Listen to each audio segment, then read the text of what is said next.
உங்கள் யாவருக்கும் இயேசுவின் நாமத்தில் அன்பின் வாழ்த்துக்கள். மீண்டும் உங்களை சந்திக்க ஆண்டவர் பாராட்டின அவருடைய அன்பிற்காக அவருக்கு மகிமை உண்டாகட்டும். கடைசி இந்த கொடிய நாட்களில் ஜெபிக்கின்ற கூட்டங்களை ஆண்டவர் எதிர்பார்த்து கொண்டிருக்கிறார். எப்படியாகிலும் தேசத்தில் ஒரு பெரிய உயிர் முயற்சி உண்டாக வேண்டும் என்று ஆண்டவரும் விரும்புகிறார். ஜெபிக்கிற நாமும் விரும்பி கொண்டிருக்கிறோம். எப்படியாகிலும் ஒரு பலத்தை எழுப்புதலை காண வேண்டும் என்று வாஞ்சித்து திறப்பில் விழுந்து கதறிக்கொண்டிருக்கிற எத்தனையோ தகப்பன்மார்களும் பரிசுத்தவான்களும் நம்முடைய தேசத்தில் அதிகமாய் இருக்கிறாங்க. அதுக்காக ஆண்டவருக்கு மகிமை உண்டாகட்டும். நாமும் இந்த காலத்தில் நாம ஜெபிக்க வேண்டும். தளர்ந்து போன முழங்காலை பலப்படுத்தி நாம் ஜெபிக்க ஆரம்பித்து விட வேண்டும். எப்போதுமே பாரம் நம் உள்ளத்தை விட்டு குறையக்கூடாது. நம்முடைய நாவு எப்போதும் விண்ணப்பம் பண்ணுகின்ற நாவாய் மாறியாக வேண்டும். நம்முடைய கரங்களை எப்போதும் உயர்த்தி ஜெபிக்க வேண்டிய கிருபை பெற்ற மக்களாய் நாம் மாறியாக வேண்டும்.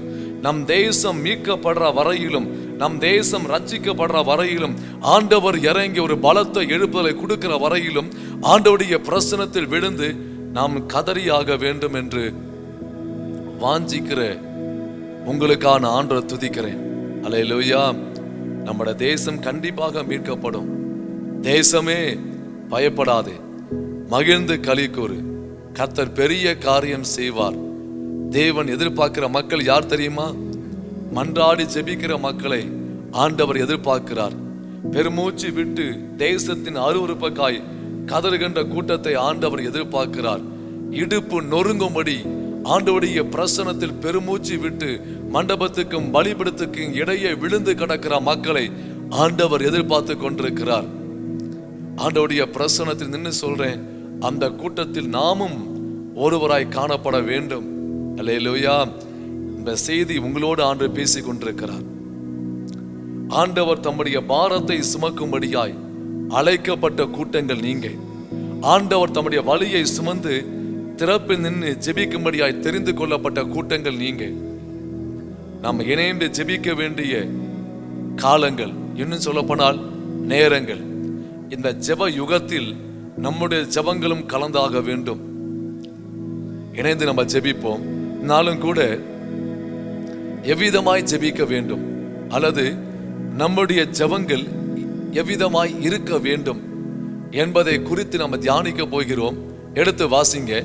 மத்தேயு 6வது அதிகாரம் 9வது வசனம். நீங்கள் ஜெபம் பண்ண வேண்டிய விதமாவது, பரமண்டலங்களில் இருக்கிற எங்கள் பிதாவே, உம்முடைய நாமம் பரிசுத்தப்படுவதாக. நல்ல கவனிங்க. நம்முடைய ஜெபங்கள் எவ்விதமாய் இருக்க வேண்டும். இங்க பார்க்கும்போது ஆண்டவர் மூலமாய் அசாதாரணமான வல்லமை வெளிப்படுது. மரித்தோர்கள் எழும்புறாங்க, ஊனர் குருடர் சப்பானிக குணமாக்கப்படுறாங்க. ஆண்டவர் மூலமாய் மகிமையான வல்லமை வெளிப்பட்டு கொண்டிருக்கு. அதை சீசரை பார்த்து கொண்டிருக்காங்க. இரண்டாவது, அவர் பேசுகின்ற வார்த்தையில் கிருபையும் அதிகாரமும் வெளிப்படுது. அதையும் பார்க்கிறாங்க. இது எந்த காரியம் அவங்க உள்ளத்துல ஒரு கவர்ச்சியை உண்டாக்கல, ஒரு ஈர்ப்பை உண்டாக்கல. ஆனால் இயேசு ஜெபிக்கும் போது அந்த ஜெபத்தின் மேல ஒரு ஈர்ப்பு உண்டாகி அவங்க கேட்கிறாங்க, எங்களுக்கும் ஜெபிக்க நீங்க போதிக்க வேண்டுமே. அந்த ஜெப தாக்கம், அந்த ஜெப ஏக்கம் சீசரை எட்டி பிடிப்பதை அங்க பார்க்க முடியுதுங்க. அதுக்கு பிற்பாடு கேட்ட பிற்பாடு ஆண்டவர் சொல்றாரு, நீங்க ஜெபிக்க வேண்டிய விதமாவது, பரம மண்டலத்தில் இருக்கிற எங்கள் பிதாவே, உங்க நாமம் பரிசுத்தப்படுவதாக. ஆண்டவர் ஜெபிக்க கத்துக் கொடுத்த விதம் எப்படின்னா, பிதாவை நோக்கி நீங்கள் ஜெபிக்க ஆரம்பிக்க வேண்டும் என்பதாக ஆண்டவர் கத்துக் கொடுக்கிறார். இதே மத்தேயு 6வது அதிகாரம் 6 எடுத்து வாசிங்க. அங்க ஆண்டவர் சொல்லப்பட்ட வார்த்தையை பாருங்க. நீயோ ஜெபம் பண்ணும்போது உன் அறை வீட்டுக்குள் பிரவேசித்து உன் கதவை பூட்டி அந்தரங்கத்தில் இருக்கிற உன் பிதாவை நோக்கி ஜெபம் பண்ணு. அப்பொழுது அந்தரங்கத்தில் பார்க்கிற உன் பிதா வெளியரங்கமாய் உனக்கு பலனளிப்பார். அந்தரங்கத்தை பார்க்கிற உன் பிதாவை நோக்கி நீ ஜெபம் பண்ணு.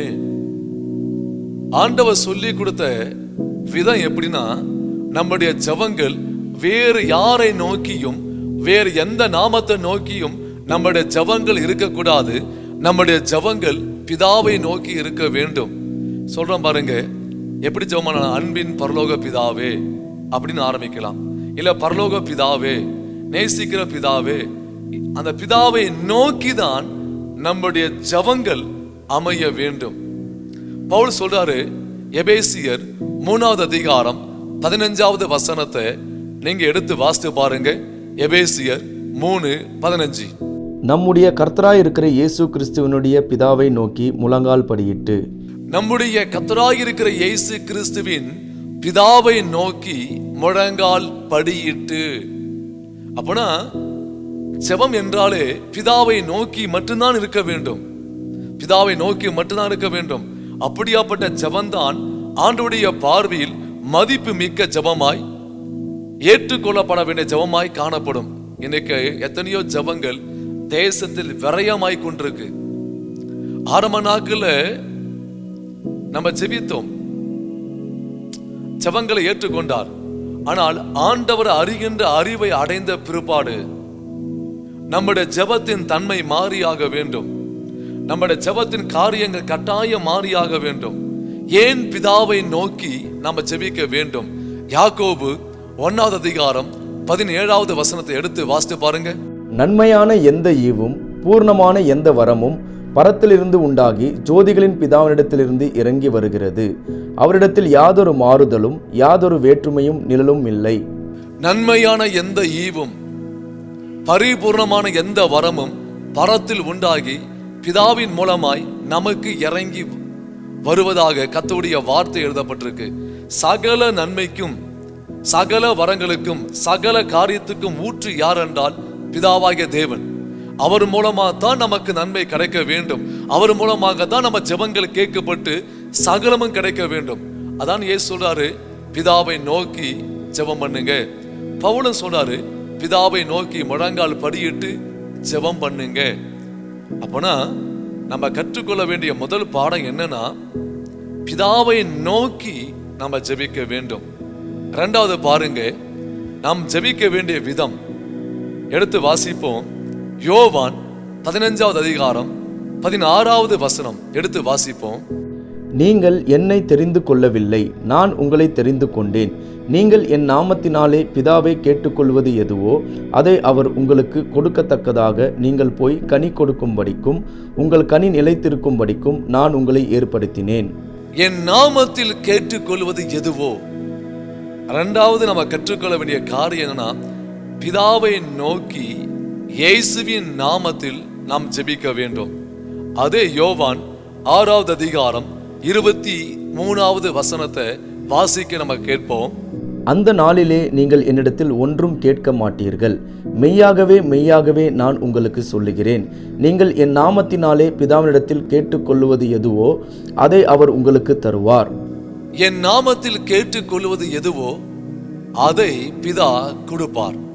அப்பனா இயேசுவின் நாமம் இல்லாமல் பிதாவை நோக்கி நாம் ஜெபிக்க முடியாது. இயேசுவின் நாமத்தில் கேட்டால் மட்டும்தான் பிதா செய்வார். ஏனென்றால் அவர் சேரக்கூடாத ஒளியில் வாசமா இருக்கிறவர். அவர் சகலவற்றையும் உருவாக்கிய தேவன், காணக்கூடாத தேவன். அவரை நோக்கி நம்ம ஜெபிக்க வேண்டுமானால் இயேசுவின் நாமத்தை கொண்டுதான் ஜெபிக்க முடியும். ஏன் தெரியுமா? நம்முடைய பாவங்களுக்காக, நம்முடைய அக்கிரமங்களுக்காக நமக்காக பலியாக்கப்பட்டவர் இயேசு. இன்னும் சொல்லப்போனால் மனுஷனுக்காக தன்னையே விட்டு கொடுத்தவர் யார் என்றால் இயேசு. இவர் மூலமாகத்தான் பிதாவை நோக்கி நம்ம சென்றடைய முடியும். பிதாவை நோக்கி நாம் ஜெபிக்க முடியும். பிதாவின் சமூகத்தில் நாம் கேட்க முடியும். இயேசு இல்லாமல் பிதாவின் சமூகத்துக்கு புறப்பட்டு போக முடியாது.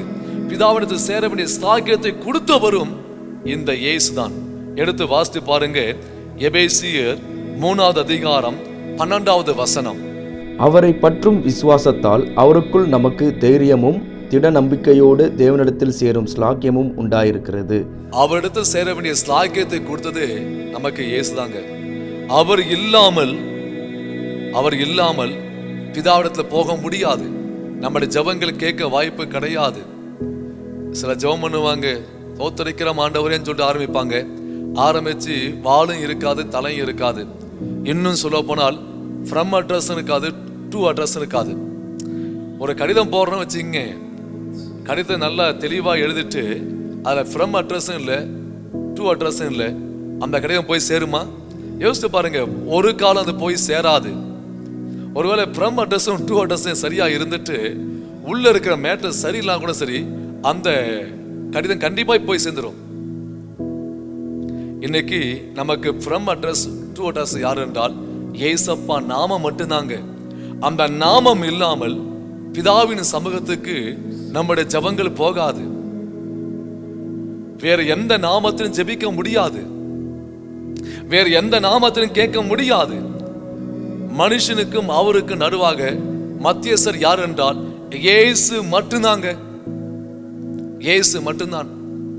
வேற எந்த பரிசுத்தமான நாமத்திலும் கேட்க முடியாது. வேற எந்த பரிசுத்தம் கொண்டு அவங்க நாமத்தில் பிதாவை நோக்கி ஜெபிக்க முடியாது. வேதம் சொல்லல யார் மூலமா ஜெபிக்க வேண்டுமானால் பிதாவை நோக்கி இயேசுவின் நாமத்தில் மட்டும்தான் ஜெபிக்க முடியும். நல்லா புரிஞ்சுங்க, வேற எந்த நாமத்தையும் ஆண்டவர் மென்ஷன் பண்ணல, வேற எந்த பரிசுத்தமான நாமத்தையும் ஆண்டவர் மென்ஷன் பண்ணல. எனக்காக வேண்டிய கொள்ளும் சொல்லி யார்ட்டும் கேட்க முடியாது. யார் நாமத்தை கொண்டு ஜெபிக்க முடியும்னா இயேசுவின் நாமத்தை கொண்டுதான் பிதாவிடத்தில் கேட்க முடியும், ஜெபிக்க முடியும், பதிலை பெற்றுக்கொள்ள முடியும். இயேசுவின் நாமமே இல்லாமல் வேறு எந்த நாமமும் நமக்கு கொடுக்கப்படலைங்க. அல்லேலூயா. இயேசுவின் நாமத்தை பயன்படுத்தி நம்ம ஜெபிக்க ஆரம்பிக்கும் போது பிதாவாகிய தேவனுடைய பார்வையில் அந்த ஜெபங்கள் விலையேறப்பட்ட ஜெபமாய் காணப்படும், மதிப்பு மிக்க ஜெபமாய் காணப்படும். ஏனென்றால் பிதாவின் நோக்கி போவது இயேசுவின் நாமம். ஈசாக்குடைய சமூகத்துல யாக்கோபு புறப்பட்டு போறான் தாம் மூத்த அண்ணனாகிய ஏசாவின் நாமத்தில். நாமும் பிதாவாகிய தேவனுடைய சமூகத்துக்கு போகும்போது நம்முடைய மூத்த அண்ணனாகிய இயேசுவின் நாமத்தில் போனாதான் பிளஸிங். இயேசுவின் நாமத்தில் கேட்டால் மட்டும்தான் அந்த ஜெபங்கள் கேட்கப்படும். அந்த ஜெபங்களை கர்த்தர் ஏற்றுக்கொள்ள முடியும். இயேசுவின் நாமம் இல்லாமல் அந்த ஜெபங்கள் ஒருபோதும் தேவனுடைய பார்வையில் மதிப்பை பெறாது. அந்த ஜெபங்கள் ஏற்றுக்கொள்ளப்பட வாய்ப்பு கிடையாது. இரண்டாவது நம்ம கற்றுக்கொள்ள வேண்டிய பாடம் என்னன்னா, ஜெபிக்க வேண்டிய விதம் என்னன்னா, இயேசுவின் நாமத்தை கொண்டுதான் நம்ம ஜெபிக்க வேண்டும். மூன்றாவது பாருங்க, நாம் எவ்விதமாய் ஜெபிக்க வேண்டும். எடுத்து வாசிங்க ரோமர் 8வது அதிகாரம் 26வது வசனம். அந்தபடியே ஆவியானவரும் நமது பலவீனங்களில் நமக்கு உதவி செய்கிறார். நாம் ஏற்றபடி வேண்டிக் கொள்ள வேண்டியது இன்னதென்று அறியாமல் இருக்கிறபடியால் ஆவியானவர் தாமே வாக்கு கடங்காத பெருமூச்சுகளோடு நமக்காக வேண்டுதல் செய்கிறார். ஆவியான பலத்தோடு தான் நம்ம ஜெபிக்க முடியும். பிதாவை நோக்கி இயேசுவின் நாமத்தில் ஆவியான பலத்தோடு நம்ம ஜெபிக்க வேண்டும். ஏனென்றால் வேண்டிக் கொள்வது என்னதென்று அறியாமல் இருக்கும் என்று ஆண்டவருடைய வார்த்தை எழுதப்பட்டிருக்கு. நம்ம ஜெபிக்கிற காரியம் என்னன்னு தெரியாது, நம்ம எதுக்காக ஜெபிக்க வேண்டும் தெரியாது. ஆவியான நமக்கு கைட் பண்ணணும், ஆலோசனை கொடுக்கணும், அவர் வழி நடத்தணும். அவர் வழி நடத்தி ஆலோசனை கொடுத்து நம்மளை பலப்படுத்தி ஜெபிக்க வைக்கும் போது அந்த ஜெபம் இன்னும் பவர்ஃபுல்லா மாறி ஆண்டவருடைய பிரசன்னத்தில் பரிபூர்ணமான பதிலை கொண்டு வரும். இன்னைக்கு நிறைய பிள்ளைங்க ஆவியானுடைய ஆலோசனையோ பலத்தையோ நாடுவது கிடையாது. போறாங்க, தனக்கு என்ன தோணுதோ அதை ஆண்டுடைய பிரசன்னத்தை வைக்கிறாங்க. ஆண்டு அதை கொடுங்க, இதை கொடுங்க, அதை பண்ணுங்க. இன்னைக்கு ஆண்டு பேசி கொண்டிருக்கிறார், ஆவியானுடைய பலத்தில் நின்று நீ ஜெபித்து பார்.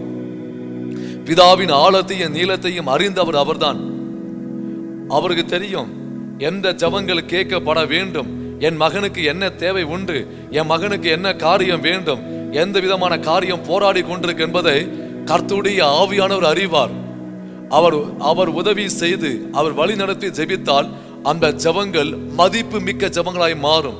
அந்த ஜெபத்துக்கு பிதாவாகிய தேவன் ஆமென் என்று சொல்லி முழுமையான பதிலை கொடுப்பார்.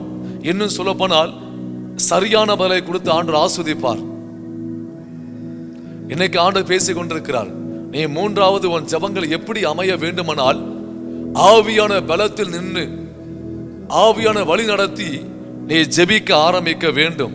எடுத்து வாசிங்க எபேசியர் 6வது அதிகாரம் 18வது வசனம். எந்த சமயத்திலும் சகலவிதமான வேண்டுதலோடும் விண்ணப்பத்தோடும் ஆவினாலே ஜெபம் பண்ணி அதன் பொருட்டு மிகுந்த மன உறுதியோடும் சகல பரிசுத்தவான்களுக்காகவும் பண்ணும் வேண்டுதலோடும் விழித்து கொண்டிருங்கள். ஆவியானுடைய அக்கினி இல்லாமல் பிதாவின் சமூகத்தில் நம்முடைய ஜெபங்கள் சிறப்பான தூப வர்க்கமாய் மாற்ற முடியாது. ஆவின் அக்கினி தான் நம்முடைய ஜெபங்களை இன்னும் பிதாவுக்கு ஏற்ற நறுமணமாய் அதை மாற்றி கொடுக்குங்க.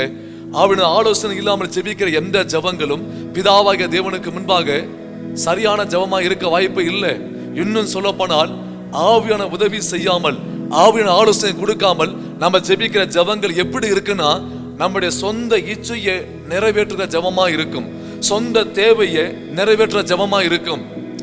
ஆவினை நம்மளை பலப்படுத்தி அவர் ஜெபிக்க வைத்தால் அந்த ஜெபத்தின் வல்லமையே வித்தியாசமா இருக்குங்க. இன்னும் சொல்ல போனால் நமக்கு என்ன தேவை, எந்த காரியம் தேவை, நமக்கு எப்படி இருந்தா நல்லா இருப்போம் என்பது ஆண்டவருக்கு தெரியும். சொல்லப்போனா ஆவியானவருக்கு தெரியும். ஆவியானவருக்கு நன்றாய் தெரியும். பிதாவின் சித்தத்தை அறிந்தவர், பிதாவின் நோக்கத்தை அறிந்தவர், பிதாவின் ஏக்கத்தை அறிந்தவர். அவருக்கு நம்ம விட்டு கொடுத்து அந்த பரிசுத்த ஆவியின் அக்னியோடு ஜெபம் பண்ண ஆரம்பிக்கும் போது நம்முடைய ஜெபங்கள் வல்லமையுள்ள ஜெபங்களாய் பிதாவாகிய தேவனுக்கு முன்பாய் அது செல்லும், கண்டிப்பாய் செல்லும். மூணாவது எப்படி ஜெபிக்கணும்னா பிதாவை நோக்கி இயேசுவின் நாமத்தில் ஆவியான பலத்தோடு நம்ம ஜெபிக்கும் போது அந்த ஜெபங்கள் மகிமையான ஜெபங்களாய் ஆண்டவருடைய சமூகத்தில் ஏறெடுக்கப்படுகின்றன. நான்காவது பாருங்க, நம்முடைய ஜெபங்கள் எப்படி இருக்க வேண்டுமானால் எடுத்து வாசிப்போம். 1 யோவான் 5வது அதிகாரம் 14வது வசனம். நாம் எதையாகிலும் அவருடைய சித்தத்தின்படி கேட்டால் அவர் நமக்கு செவி கொடுக்கிறார் என்பதே அவரை பற்றி நாம் கொண்டிருக்கிற தைரியம். நல்ல கவனிங்க. முதலாவது எவ்விதமாய் ஜெபிக்க வேண்டுமானால் பிதாவை நோக்கி இயேசுவின் நாமத்தில் ஆவியான பலத்தோடு ஜெபிக்க வேண்டும் என்று நம்ம பார்த்தோம். நான்காவது காரியம் என்னன்னா பிதாவின் விருப்பத்தை அறிந்து இல்ல அவருடைய சித்தத்தை அறிந்து நம்முடைய ஜெபங்களை அவருக்கு முன்பாக செலுத்த வேண்டும். நீ வேதம் முழுக்க பாருங்க, என் இயேசுவை எடுத்துக்கொள்ளுங்க. கெத்செமனே தோட்டத்தில் 3 முறை ஜெபித்து அவர் பிரதானமாய் சொல்லப்பட்ட ஒரு வார்த்தைனா, ஆகிலும் பிதாவே உம்முடைய சித்தத்தின்படி எனக்கு ஆக கடவுது. நம்ம விருப்பத்தை சொல்லுவது தவறு கிடையாது. ஆண்டவர் இந்த காரியம் எனக்கு வேண்டும், இந்த காரியம் செய்யுங்க, இந்த காரியம் பண்ணுங்க சொல்லி நம்முடைய விருப்பத்தை சொல்லுவது தவறு கிடையாது. நம்முடைய விருப்பத்தை திணிப்பு தான் தவறு. நம்முடைய தேவையை கொண்டு போய் பிதாவாகிய தேவனை திணிக்க கூடாது. இதை செய்யுங்க, இதை பண்ணுங்கன்னு சொல்லி. அப்படிதான் ஒரு மகள் என்ன செஞ்சார்னா, ஒரு குறிப்பிட்ட மகனை இவன் நேசிக்க ஆரம்பித்தாள். தாயும் தகப்பனும் நல்ல ஜெபிக்க கூடியவங்க. அவங்க சொன்னாங்க இந்த காரியம் தவறு, ஆண்டோடைய விருப்பம் இல்லைன்னு மகளோடு பேச ஆரம்பித்தாங்க. அந்த மகள் அந்த வார்த்தையை கேட்கவே இல்லைங்க. அப்பா அம்மாவுக்கு தெரியாமலேயே அந்த மகனை ரகசியமாய் திருமணம் செய்தாள். சில காலங்கள் வாழ்ந்தாள். வாழ்ந்த பிற்பாடு அந்த மனுஷன் சொன்னா, நான் இப்ப ஃபாரின் போறேன், ஃபாரின் போயிட்டு வந்துட்டு நான் உன்னையும் அழைத்து கொண்டு போயிடுவேன், என் ஃபாரின் போறதுக்கு எனக்கு அமௌண்ட் இல்லைன்னு சொல்லிட்டு அந்த மகளோடு பேசி கொண்டிருக்கிறான். அவ காதல கடந்த நகையும் கழுத்து வைக்கப்பட்ட நகையும் அவனுக்கு கொடுத்தா. அவன் வித்தான், ஃபாரின் போனா. ஒரே ஒரு லெட்டர் போட்டான், இனியும் என்னை நம்பி கொண்டிருக்காத,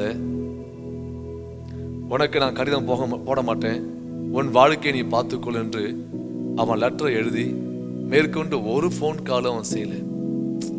வாழா வெட்டியாய் தன் அப்பா அம்மா வீட்டுக்கு வந்தாள். இப்ப வரையிலும் அவள் வேதனைப்பட்டு கொண்டிருக்கிறாள். அன்னைக்கு தாய் தகப்பன்னு சொல்லும் போதே ஆண்டவருடைய விருப்பத்துக்கு தான் வாழ்க்கையை விட்டிருந்தால் அவள் இந்த வாழ்க்கையை இழந்திருக்க வாய்ப்பே இல்லைங்க. இன்னைக்கு நிறைய பிள்ளைங்க வாழ்க்கை இல்லைன்னா தேவ சித்தம் வேண்டாம், சுய சித்தத்தை போட்டு ஆண்டவருடைய சம்பவத்தை திணித்து கொண்டிருப்பாங்க. என் அன்பு மகளுக்கு நான் பேசுறேன், மகனுக்கு நான் பேசுறேன், ஆண்டவருடைய விருப்பத்துக்கு நீ விடு. உன் எதிர்காலத்தை குறித்து நீ கவலைப்படாத. உனக்கு என்ன செய்ய வேண்டும் என்று உன்னுடைய பரம பிதாவுக்கு தெரியும். யாரை கொடுக்க வேண்டும், எப்படி நீ வாழ வேண்டும் என்பதை அவர் நன்கு அறிவார். அவர் சமூகத்திலே விட்டு கொடு. அவர் சித்தத்துக்காய் நீ காத்திரு, அவர் சகலவற்றையும் பார்த்து கொள்வார். அவர் பார்க்க ஆரம்பித்தார்னா உன் வாழ்க்கைக்கு வேண்டிய சகலவற்றையும் கட்டாயம் அவர் செய்வார். நான் மனத்தாழ்மையோடு சொல்றேன், தேவ சித்தத்துக்கு உங்க வாழ்க்கையை விட்டு கொடுங்க. ஜெபிக்க வேண்டிய விதத்துல நம்ம கத்துக்கொள்ள வேண்டிய 4வது விதம் என்னனால், ஆண்டவருடைய விருப்பத்துக்கு மாறாக நம்முடைய ஜபங்கள் எப்போதுமே இருக்கக்கூடாது. ஆண்டவருடைய விருப்பத்துக்கு தான் நம்முடைய ஜபங்கள் கண்டிப்பாய் அமைய உங்க வாழ்க்கையை நீங்க விட்டு கொடுக்கணும். 5வது பாருங்க, நாம் ஜெபிக்க வேண்டிய விதம். எடுத்து வாசிப்போம். லூக்கா 18வது அதிகாரம் 13ஐயும் 14ஐயும் வாசிக்க நம்ம கேட்போம். ஆயக்காரன் தூரத்திலே நின்று தன் கண்களையும் வானத்துக்கு ஏறெடுக்க துணியாமல் தன் மார்பிலே அடித்துக்கொண்டு, தேவனே, பாவியாகிய என்மேல் கிருபையாயிரும் என்றான். அவனல்ல, இவனே நீதிமானாக்கப்பட்டவனாய் தன் வீட்டுக்கு திரும்பி போனான் என்று உங்களுக்கு சொல்லுகிறேன். ஏனெனில் தன்னை உயர்த்துகிற எவனும் தாழ்த்தப்படுவான், தன்னை தாழ்த்துகிறவன் உயர்த்தப்படுவான் என்றார். நல்ல கவனிங்க, நல்ல கவனிங்க. நம்முடைய ஜெபங்கள் எப்படி இருக்க வேண்டுமானால் தாழ்மையோட கூடிய ஜெபங்களாய் ஆண்டவருடைய பிரசன்னத்தில் காணப்பட வேண்டும். பெருமை உள்ள ஜெபங்களுக்கு ஆண்டவர் ஒருபோதும் செவி கொடுக்க மாட்டார். பெருமை உள்ளவனையோ அவர் தூரத்தில் அறிகின்றார் என்று எழுதப்பட்டிருக்கு. பெருநஞ்சம் உள்ளவனையோ அவர் தூரத்தில் அறிவாராம்.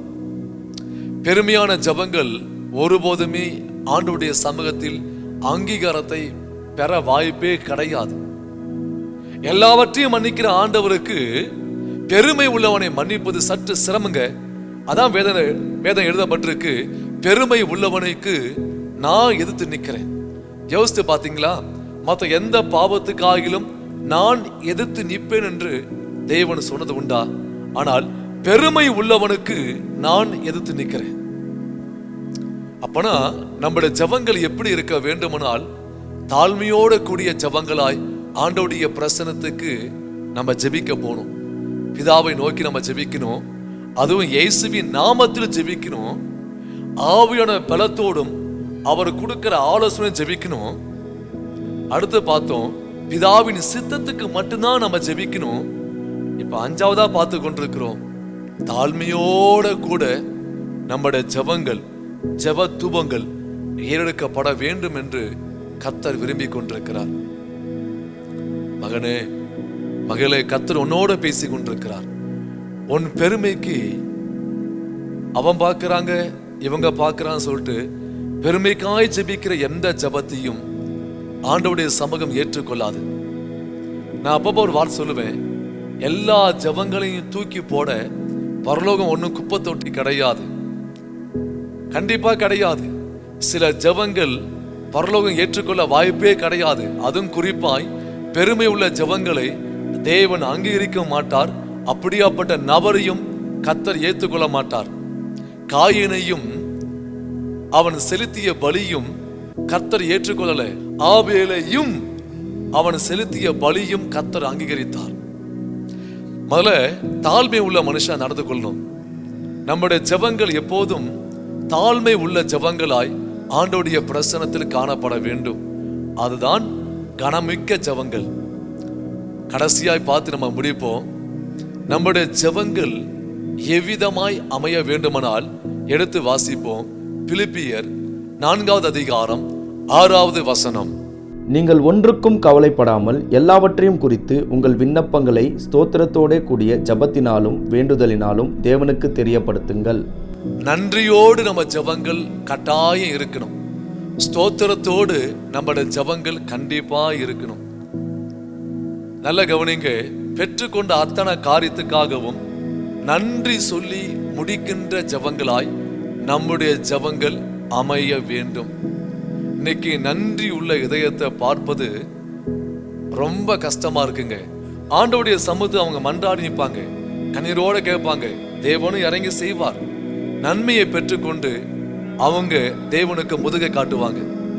நன்றி இல்லாத கூட்டங்கள். இன்னைக்கு ஆண்டவர் பேசி கொண்டிருக்கிறார். நம்முடைய ஜெபங்கள் எப்படி அமைய வேண்டுமானால் ஸ்தோத்திரத்தோடு அல்லது நன்றியோடு நம்முடைய ஜெபங்கள் பிதாவாகிய தேவனுக்கு முன்பாக இயேசுவின் நாமத்தில் நிக்கணுங்க. அல்லேலூயா. இன்னைக்கு ஆண்டவர் தெளிவாய் பேசிக் கொண்டிருக்கிறார். நம்முடைய ஜெபங்கள் பிதாவை நோக்கி தான் இருக்கணும். அதுவும் இயேசுவின் நாமத்தில் நம்முடைய ஜெபங்கள் இருக்கணும். அந்த ஜெபங்களை பார்க்கும்போது ஆவியானவர் நம்மை பலப்படுத்தி ஆலோசனை கொடுத்து அவர் நடத்துகிற ஜெபமாய் இருக்கணும். அடுத்து நான் சொன்னேன், எப்போதும் நம்முடைய ஜெபங்கள் தேவ சித்தத்தின் படிதான் நம்முடைய ஜெபம் இருக்க வேண்டும். சொந்த விருப்பத்தை போட்டு அவரை திணிக்கின்ற ஜெபமாய் இருக்கக்கூடாது. பிற்பாடு சொன்னேன், தாழ்மையோடு ஜெபிக்கிற ஜெபங்கள் ரொம்ப அவசியங்க. பெருமை உள்ள ஜெபங்களை பரலோகம் ஏற்றுக்கொள்ளாது. நான் கடைசியா சொல்லி முடித்தேன், நன்றியோடு ஜெபிக்கிற ஜெபங்கள் தேவ சமூகத்தில் கனத்தை பெறும். கண்களை மூடுவோமா? கண்களை மூடுவோமா? கண்களை மூடி உங்க ஜெபத்தை யோசித்து பாருங்க. உங்க ஜெபம் எப்படி இருக்கு? ஆரம்ப நாட்களில் நீங்க ஜெபித்த எல்லா ஜெபங்களையும் கேட்டு கண்டிப்பாய் ஆண்டவர் கிருபை செய்தார், அற்புதம் செய்தார். ஆனா நாட்கள் போக போக வேதத்தை அறிகின்ற அறிவை அடையும் போது நம்முடைய ஜெபத்தின் தன்மை, நம்முடைய ஜெபத்தின் காரியங்கள் கட்டாயம் மாறி ஆக வேண்டும். தேவ சமூகத்தை நோக்கி இப்ப ஜெபம் பண்ணுங்க. ஆண்டவரே, நான் ஜெபிக்க வேண்டிய விதங்களை அறிந்து கொண்டேன். என் ஜெபங்கள் மாறி ஆக வேண்டும்பா. இவ்விதமாய் ஜெபிக்க என் ஆண்டவர் எங்களுக்கு உதவி செய்யுங்கன்னு கேளுங்க. அன்பின் பரலோக பிதாவே, உம்முடைய குமாரனாகிய இயேசு கிறிஸ்துவின் நாமத்தில் உம்மை நோக்கி நாங்கள் பார்க்கிறோம். ஜெபிக்கிற ஒவ்வொரு பிள்ளைங்க மேலேயும் உம்முடைய கரங்கள் வைக்கப்படட்டும். இவ்விதமாய் ஜெபிக்க என் ஆண்டவர் கத்துக் கொடுக்கும்படியா நாங்கள் ஜெபிக்கிறோம்ப்பா. இன்னும் ஜெபத்தில் வளர்ந்து வர வேண்டிய கிருபை இயேசுவின் நாமத்தில் இறங்கி வரட்டும். ஜெபத்தின் தன்மைகள் மாற என் ஆண்டவர் உதவி செய்யும்படியா ஜெபிக்கிறோம். ஒரு கருத்து உள்ள ஜெபங்களை ஏறெடுத்து தேசத்துக்கும் சமுதாயத்துக்கும் ஆண்டவர் ஏற்கத்தக்கதாய் என் ஆண்டவர் உதவி செய்யும்படியா ஜெபிக்கிறோம். ஆண்டவரே, ஜெப வாஞ்சையாய் கதறி கொண்டிருக்க ஒவ்வொரு பிள்ளைங்க மேலையும் ஜெபத்தின் ஆவியால் நிரப்பும்படியா ஜெபிக்கிறோம். சோர்வின் ஆவிகள் விலகட்டும் இயேசுவின் நாமத்தினாலே. இன்னும் ஜெபிக்க வேண்டிய உற்சாகத்தின் ஆவியால் என் தேவன் நிரப்பும்படியா நான் ஜெபிக்கிறோம் பிதாவே.